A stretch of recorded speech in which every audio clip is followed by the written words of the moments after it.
With a game such as Baldur's Gate 3, which has a myriad of different classes, races, and stats to choose from, it can be somewhat overwhelming to decide what to pick, particularly if you have no experience with D&D 5th edition.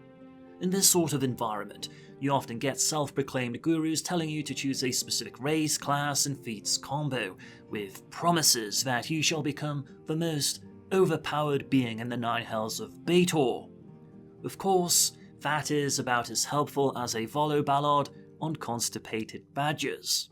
So, after more than 1,000 hours playing Baldur's Gate 3, I'm going to share with you the secret of creating the ultimate character. Choose a character you personally think is cool. Notice how, in my videos, I almost always play a drow. Drow druid, drow barbarian, drow sorcerer, drow everything, because drow waifus rule supreme.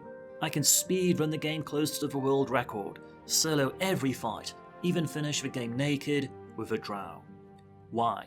Because going with a cool character, rather than one that statistically has more optimal stats, forces you to think outside the box, and develop strategies for yourself and your companions. Ultimately, it's that process which will put you on the path to joining Faerun's finest. D&D itself is also evolving in line with this philosophy, as Mordekainen presents Monsters of the Multiverse. Player races will no longer have predetermined ability score adjustments, as explained by D&D game design architect Jeremy Crawford. One of the big reasons why we made this change is we've been unsatisfied for years that race has an outsized effect on many players' choice of class for their character. Because many players looked at those ability score increases, say one race might give them a bonus to wisdom, for instance, where another gives them a bonus to dexterity. And let's say they want to play a rogue, and so then suddenly many players will limit themselves to considering only the races that give them a bonus to dexterity. Or if, say, they wanted to play a cleric or a druid, they might look only at the races that give them a bonus to wisdom. Right.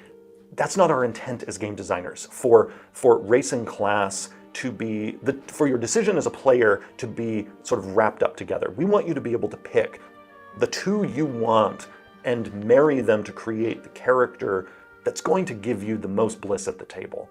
And that's why we've moved ability score adjustments outside of the races.